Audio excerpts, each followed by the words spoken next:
at di ko alam bakit pa nagkakaganto. Sadyang nasasaktan kahit di rin naman tayo. Puso ko'y nadurugo at parang sumisikip ang dibdib ko. Sa tuwing nakikita ko na magkatabi kayo,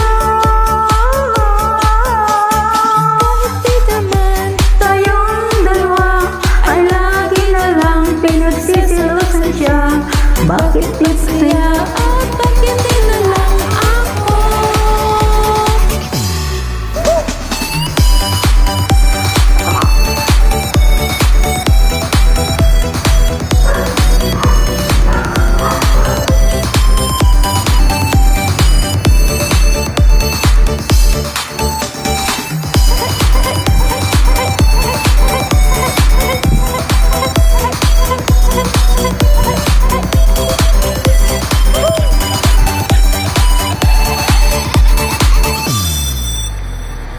Thank you. Thanks to